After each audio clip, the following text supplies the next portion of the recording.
ಗಣೇಶ, ಏನೋ ಅದು ಬೆಳಿಗ್ಗೆನೆ ಜಗಳ ಶುರು ಮಾಡ್ಬಿಟ್ಯಾ?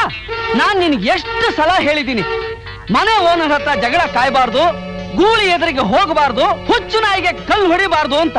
ನೀನ್ ಕೇಳೋದೇ ಇಲ್ಲ. ಸಾರಿ ರಮಣಮೂರ್ತಿ ಅವರೇ, ಸಾರಿ ಆದಿಲಕ್ಷ್ಮಿ ಅವರೇ, ನನ್ನ ರೂಮ್ ಮೇಟ್ ಪರವಾಗಿ ನಾನು ನಿಮಗೆ ಕ್ಷಮೆ ಕೇಳ್ಕೊತೀನಿ. ಅವ್ರ ಹತ್ರ ಏನೋ ಕ್ಷಮೆ ಕೇಳೋದು ಅಲ್ಲ. ಈ ಹಾಳು ಕೊಂಪೆಲಿ ಬಾಡಿಗೆ ಕೊಟ್ಟು ಬಿದ್ಕೊಂಡಿದ್ದೀವಿ ಅಂದ ಮಾತ್ರಕ್ಕೆ ಬೆಳಿಗ್ಗೆ ಅಷ್ಟು ಜೋರಾಗಿ ವಾಲ್ಗ ಊದ್ಸೋದ? ಓಹೋ, ಸ್ಪೀಕರ್ನ ವಾಲ್ಯೂಮ್ ಜೋರ್ ಮಾಡಿದ್ದಕ್ಕೆ ಈ ಜಗಳನ? ಮತ್ತೆ ಇಷ್ಟು ಸಣ್ಣ ವಿಷಯಕ್ಕೆ ಇಷ್ಟು ದೊಡ್ಡ ಜಗಳನ? ನಮ್ಮ ರಮಣಮೂರ್ತಿ ಅವ್ರನ್ನ ಏನ್ ತಿಳ್ಕೊಂಡಿದ್ಯಾ? ಇವರ ಮನಸ್ಸು ಮೌಂಟ್ ಎವರೆಸ್ಟ್ ಗಿಂತ ದೊಡ್ಡದು ಕಣು, ಇವರ ಹೃದಯ ಅಟ್ಲಾಂಟಿಕ್ ಸಾಗರಕ್ಕಿಂತ ದೊಡ್ಡದು ಕಣು. ಟೋಟಲ್ ಆಗಿ ಹೇಳ್ಬೇಕು ಅಂದ್ರೆ ಇವ್ರದೆಲ್ಲ ದೊಡ್ಡದೇ ಕಣು.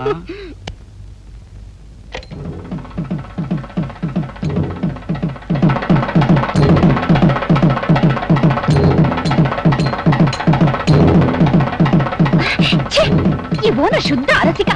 ಬೆಳಗಾಗ್ತಿದ್ದ ಹಾಗೆ ನಾದಸ್ವರ ಹಾಕಿ ಸುಂದರವಾದ ಕನಸನ್ನು ಹಾಳು ಮಾಡ್ಬಿಡ್ತಾನೆ. ಗಣೇಶನ್ಗೆ ಹೇಳಿ ಅವನಿಗೆ ಸರಿಯಾಗಿ ಮಾಡಿಸ್ಬೇಕು.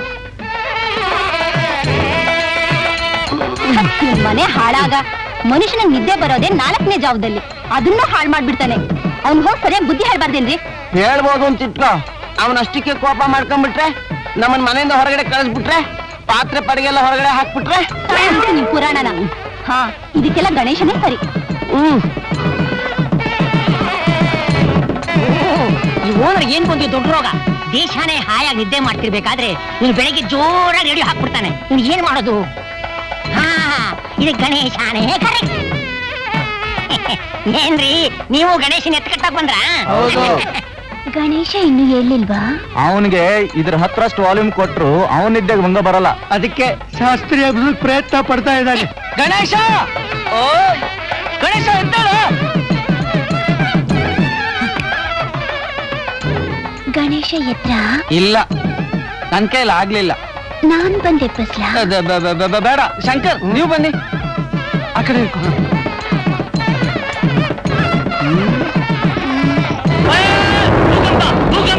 ಭೂಕಂಪ ಅಲ್ವಾ? ಪ್ರಳಯ ಆಗ್ತಾ ಇದೆ ಅಲ್ಲಿ. ಆ ಓನರು ಬೆಳಿಗ್ಗೆನೆ ಎದ್ದು ಸ್ಪೀಕರ್ನ ಇಷ್ಟು ದೊಡ್ಡದಾಗಿ ಹಾಕಿದ್ದಾನೆ. ಒಟ್ಟಾರದವರೆಲ್ಲರೂ ನಿದ್ದೆ ಬರ್ತಾ ಇಲ್ಲ ಅಂತ ನಮ್ಮನೆ ಮುಂದೆ ಗೇರಾಯಿಸಿದ್ದಾರೆ, ಗೊತ್ತಾ? ಅದಕ್ಕೆ ನಾನೇನ್ ಮಾಡ್ಬೇಕು? ನೀನು ಆ ಚಂಡ ಶಾಸನಂಗ್ ರೋಪ್ ಹಾಕಿ ಆ ಬಡ್ಡಿ ಮಗನಿಗೆ ಬೈದು ಕಿವಿ ಕಿತ್ತೋಗ್ತಾ ಇರೋ ಆ ಶಬ್ದ ನೀನಾದ್ರೂ ನಿಲ್ಸೋ. ಆ ಕೆಲಸ ನಾನ್ ಮಾಡಲ್ಲ, ನೀನ್ ಮಾಡು.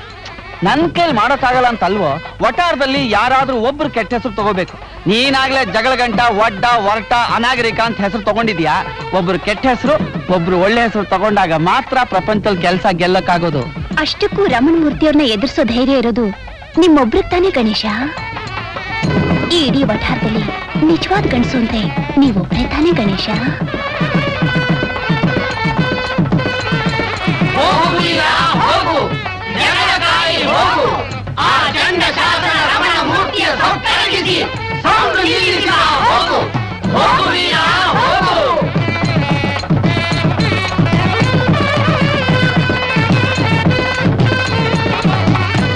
ರಮಣಮೂರ್ತಿ,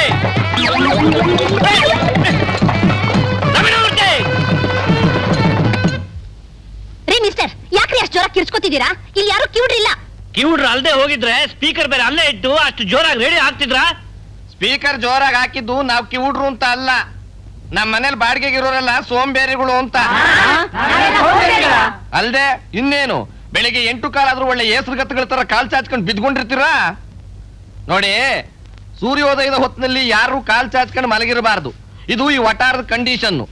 ಮುಂಜಾನೆ ಹೊತ್ತಿನಲ್ಲಿ ಮನೆಯಲ್ಲಿ ಮಂಗಳವಾದ್ಯ ಮಳಗೋದು ಶುಭ, ಶ್ರೇಯಸ್ಸು. ಇದೆಲ್ಲ ಇಷ್ಟ ಇದ್ರೆ ಇರಿ, ಇಲ್ದಿದ್ರೆ ಮನೆ ಖಾಲಿ ಮಾಡ್ಕೊಂಡು ಹೋಗ್ತಾ ಇರಿ. ಹೋಗ್ತೀವ್ರಿ, ಬೇರೆ ಮನೆ ಸಿಕ್ಕಿದ್ ಕೂಡಲೇ ಹೋಗ್ತೀವಿ. ನೀವು ಕೊಡೋ ತೊಂದರೆಗಳನ್ನ ಸಹಿಸ್ಕೊಂಡು ಗೂಟ ಹೊಡ್ಕೊಂಡು ಯಾವನು ಬಿದ್ದಿರ್ತಾನೆ ಕೊಂಪೆಲಿ. ರೀ ಮಿಸ್ಟರ್, ಮಂಗಳವಾರ ಶುಕ್ರವಾರ ಅನ್ನೋ ಜ್ಞಾನ ಇಲ್ದೆ ಕೊಂಪೆ ಗಿಂಪೆ ಅಂತ ಮಾತಾಡಿದ್ರೆ ನಾ ಸುಮ್ಮನಿರೋದಿಲ್ಲ. ಸುಮ್ನಿರ್ಬೇಡಿ, ಅದನ್ನು ಬೇಕಾದ್ರೆ ಕೈಲಿ ಹಿಡ್ಕೊಂಡು ಪ್ರತಿದಿನ ಇಲ್ಲಿ ಬಂದು ಭರತನಾಟ್ಯ ಮಾಡಿ. ಮಾತ್ರ ಬೆಳಿಗ್ಗೆ ಈ ರೀತಿ ಜೋರಾಗಿ ಸ್ಪೀಕರ್ ಹಾಕಿದ್ರೆ ನಾನ್ ಸುಮ್ನಿರಲ್ಲ. ಹಾಕಿದ್ರೆ ಏನಯ್ಯ ಮಾಡ್ತೀಯಾ? ನೇರ ನಿಮ್ ಮನೆಗೆ ನುಗ್ಗಿ ಆ ರೇಡಿಯೋ ಸ್ಪೀಕರ್ ಹೊತ್ಕೊಂಡು ಹೋಗಿ ಬಾವಿಗೆ ಎಸಿತೀನಿ. ಹಾಗ್ ಮನೆ ನುಗ್ಗಿದ್ರೆ ಸುಮ್ನೆ ಇದ್ಬಿಡಕ್ಕದೆ ನಿನ್ ಮಾವನ್ ಮನೆನಾ? ಮಾವನ್ ಮನೆನಾ? ಅಲ್ರಪ್ಪ, ಇವನನ್ನ ನನ್ನ ಮಾವನನ್ನ ಪಡೆಯೋದಕ್ಕೆ ನಾನು ಏನಪ್ಪ ಕರ್ಮ ಮಾಡಿದ್ದೀನಿ? ನಮ್ಮ ಅಪ್ಪನೂ ಅಷ್ಟೇ, ನಿನ್ನಂತ ಜಗಳ ಗಂಟನ ಅಳಿಯನ್ನ ಪಡೆಯೋದಕ್ಕೆ ಏನ್ ಕರ್ಮ ಮಾಡಿ ಬಂದಿಲ್ಲ. ಇಲ್ಲ, ಪುಣ್ಯ ಮಾಡಿದ್ರೇನೆ. ಯಾಕಂದ್ರೆ ಶ್ರೀರಾಮಚಂದ್ರನ್ ತರ ಇದ್ದೀನಿ ನಾನು, ಅದಕ್ಕೆ ಇವರು ರಾವಣನ್ ತರ ಕಾಣಿಸಿದ್ದಾರೆ. ಮತ್ತೆ ಇವಳು ಶೂರ್ ಪಡಕಿ. ಕನಕ ಅಯ್ಯೋ ಏನಂದ್ರೆ ಏನಾಯ್ತು? ತಣ್ಣಗಿರೋ ಮಜ್ಜಿಗೆ ತಗೊಂಡ್ಬರ್ರಿ, ನನಗೆ ಬರ್ತಾ ಇರೋ ಕೋಪದಲ್ಲಿ ಎಷ್ಟೊಂದು ಹೆಣ್ಗಳು ಬಿದ್ದೋಗ್ತವೆ ಇಲ್ಲಿ. ಏ ಗಣೇಶ, ಏನೋ ಅದು ಬೆಳಿಗ್ಗೆನೆ ಜಗಳ ಶುರು ಮಾಡ್ಬಿಟ್ಯಾ? ನಾನ್ ನಿನ್ಗೆ ಎಷ್ಟು ಸಲ ಹೇಳಿದ್ದೀನಿ, ಮನೆ ಓನರ್ ಹತ್ರ ಜಗಳ ಕಾಯ್ಬಾರ್ದು, ಗೂಳಿ ಎದುರಿಗೆ ಹೋಗಬಾರ್ದು, ಹುಚ್ಚು ನಾಯಿಗೆ ಕಲ್ಲು ಹೊಡಿಬಾರ್ದು ಅಂತ. ನೀನ್ ಕೇಳೋದೇ ಇಲ್ಲ. ಸಾರಿ ರಮಣಮೂರ್ತಿ ಅವರೇ, ಸಾರಿ ಆದಿಲಕ್ಷ್ಮಿ ಅವರೇ, ನನ್ನ ರೂಮ್ ಮೇಟ್ ಪರವಾಗಿ ನಾನು ನಿಮಗೆ ಕ್ಷಮೆ ಕೇಳ್ಕೊತೀನಿ. ಅವ್ರ ಹತ್ರ ಏನೋ ಕ್ಷಮೆ ಕೇಳೋದು ಅಲ್ಲ. ಈ ಹಾಳು ಕೊಂಪೆಲಿ ಬಾಡಿಗೆ ಕೊಟ್ಟು ಬಿದ್ಕೊಂಡಿದೀವಿ ಅಂದ ಮಾತ್ರಕ್ಕೆ ಬೆಳಿಗ್ಗೆ ಅಷ್ಟು ಜೋರಾಗಿ ವಾಲ್ಗ ಊದ್ಸೋದಾ? ಓಹೋ, ಸ್ಪೀಕರ್ನ ವಾಲ್ಯೂಮ್ ಜೋರ್ ಮಾಡಿದ್ದಕ್ಕೆ ಈ ಜಗಳನ? ಮತ್ತೆ ಇಷ್ಟು ಸಣ್ಣ ವಿಷಯಕ್ಕೆ ಇಷ್ಟು ದೊಡ್ಡ ಜಗಳನ? ನಮ್ಮ ರಮಣಮೂರ್ತಿ ಅವ್ರನ್ನ ಏನ್ ತಿಳ್ಕೊಂಡಿದ್ಯಾ? ಇವರ ಮನಸ್ಸು ಮೌಂಟ್ ಎವರೆಸ್ಟ್ ಗಿಂತ ದೊಡ್ಡದು ಕಣು, ಇವರ ಹೃದಯ ಅಟ್ಲಾಂಟಿಕ್ ಸಾಗರಕ್ಕಿಂತ ದೊಡ್ಡದು ಕಣು. ಟೋಟಲ್ ಆಗಿ ಹೇಳ್ಬೇಕು ಅಂದ್ರೆ ಇವ್ರದೆಲ್ಲ ದೊಡ್ಡದೇ ಕಣು. ಅಯ್ಯ ಮಂಡ್ಯದೆ, ನನ್ನ ಬಗ್ಗೆ ಚೆನ್ನಾಗಿ ತಿಳ್ಕೊಂಡ್ರು ನೀನು ಒಬ್ನ ಕಣ. ಕೇಳ್ದೇನೋ ಗಣೇಶ, ಈಗ್ಲಾದ್ರೂ ನಿನ್ಗೆ ಗೊತ್ತಾಯ್ತಾ ಅವ್ರೆಂತವ್ರು ಅಂತ? ಶಾಂತಿಯಿಂದ ಅವ್ರ ಹತ್ರ ಹೋಗಿ, ಏನ್ರಿ ರಮಣಮೂರ್ತಿ ಅವರೇ, ನೀವು ಬೆಳಿಗ್ಗೆ ಎದ್ದು ರೇಡಿಯೋನ ಎಷ್ಟು ಜೋರಾಗಿ ಹಾಕ್ಬಿಟ್ರೆ ನಮಗ್ ನಿದ್ರೆ ಬರೋದಿಲ್ಲ ಅಂತ ಹೇಳಿದ್ರೆ ಕೇಳದೆ ಇರೋದಕ್ಕೆ ಅವ್ರೇನು ಕತ್ತೆನ, ಧನಾನ, ದೆವ್ವನ, ಪಿಶಾಚಿನ ಅಲ್ವೇ ರಮಣಮೂರ್ತಿಗಳೇ? ಎಲ್ಲಾದ್ರೂ ಉಂಟೆ, ನಾವಿಬ್ರು ಅಷ್ಟೇ. ನೋಡ್ರಪ್ಪ, ನಾಳೆಯಿಂದ ಬೆಳಿಗ್ಗೆ ಎದ್ದು ಸ್ಪೀಕರ್ನ ಜೋರಾಗಿ ಹಾಕೋದಿಲ್ಲ ಅಂತ ಇವ್ರ ಪರವಾಗಿ ನಾನು ನಿಮಗೆಲ್ಲ ಗ್ಯಾರಂಟಿ ಕೊಡ್ತೀನಿ. ಆಯ್ತಾ? ಸರಿನಾ?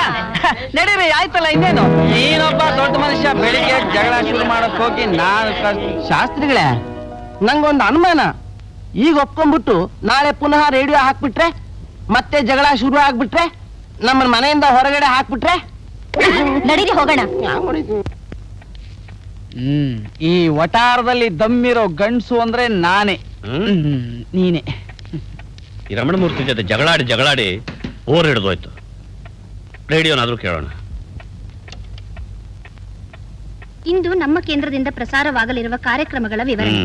6:40ಕ್ಕೆ ರೈತರಿಗೆ ಸಲಹೆ, ನಿಮ್ಮ ಅಮ್ಮನ ಪಿಂಡ. 7ಕ್ಕೆ ವಾರ್ತೆಗಳು, ಯಾವ ಬೋಳಿ ಮಗನಿಗೆ ಅರ್ಥವಾಗುತ್ತದು? 7:10ಕ್ಕೆ ಪ್ರದೇಶ ಸಮಾಚಾರ, ಯಾವ ಮಿನಿಸ್ಟ್ರಿಯಲ್ಲಿ ನೆಗೆದ್ಬಿದ್ದು ಹೋದ್ನೋ? 8:20ಕ್ಕೆ ಕುಮಾರಿ ಶ್ರುತಿ ಅವರಿಂದ ಭಾವಗೀತೆಗಳು. 8:20ಕ್ಕೆ ಕುಮಾರಿ ಶ್ರುತಿಯಿಂದ ಭಾವಗೀತೆಗಳು. ಶಾಸ್ತ್ರಿ, ಇವತ್ತು ನಾನು ಧನ್ಯ ಕಣೋ. ಆ ರಮಣಮೂರ್ತಿಯಿಂದ ಇಡೀ ದಿವಸ ನಾನು ಮೂಡ್ ಕೆಟ್ಟೋಗುತ್ತೆ ಅನ್ಕೊಂಡಿದ್ದೆ. 8:20ಕ್ಕೆ ಕುಮಾರಿ ಶ್ರುತಿಯಿಂದ ಭಾವಗೀತೆಗಳಂತೆ. ನನ್ನ ಹೃದಯ ಮನಸ್ಸು ಎಲ್ಲ ತುಂಬುತ್ತೆ. ಅದನ್ನ ಟೇಪ್ ಮಾಡ್ಬೇಕು ಕಣೋ. 6:20, ಇನ್ನೂ 2 ಗಂಟೆ ಇದೆ. ಏನೋ ಮಾಡ್ತೀಯಾ? 8:20 ಮಾಡ್ತೀನಿ. ಲೂಸು, ಈ ಗಡಿಯಾರನ್ನ 8:20ಕ್ಕೆ ತಿರುಗಿಸಿದ್ರೆ ಜಗತ್ತಲ್ಲಿರೋ ಗಡಿಯಾರ ಎಲ್ಲ 8:20 ತೋರಿಸುತ್ತಾ? ಅಲ್ಲ, ಆ ಶ್ರುತಿ ಹಾಡ್ಬಿಡ್ತಾಳ? ಗಡಿಯಾರದ ಮೂಳ್ ಹುಚ್ಚುಚ್ಚಾಗಿ ತಿರುಗಿಸ್ತಾ ಇದ್ರೆ ನನ್ ಗಡಿಯಾರ ಯಕ್ಕುಟ್ಟೋಗುತ್ತೆ ಅಷ್ಟೇ. ನಿನಗೆ ಟೈಮ್ ಪಾಸ್ ಮಾಡೋದು ಅಷ್ಟು ಕಷ್ಟ ಆದ್ರೆ ಇರೋಷ್ಟು ನೀರಲ್ಲಿ 3 ಸಾತಿ ಸ್ನಾನ ಮಾಡಿ ರೆಡಿ ಆಗು. ಅಷ್ಟೊತ್ತಿಗೆ ಆಫೀಸ್ ಟೈಮ್ ಆಗುತ್ತೆ. ನೋ, ಶ್ರುತಿ ಹಾಡು ಕೇಳೋವರೆಗೂ ನನಗೆ ಮೂಡ್ ಬರೋದಿಲ್ಲ. ಅವಳು ಹಾಡು ಕೇಳ್ತಾ ನಾನು 3 ನಿಮಿಷದಲ್ಲಿ ರೆಡಿ ಆಗ್ಬಿಡ್ತೀನಿ. 8:20 ಕರೆಕ್ಟಾಗಿ ಎಬ್ಸು. ಅಲ್ಲಿವರೆಗೂ ಹೀಗೆ ಬೋರ್ಲು ಬಿದ್ದಿರ್ತೀನಿ. ಒಳ್ಳೆ ಕೇಸು.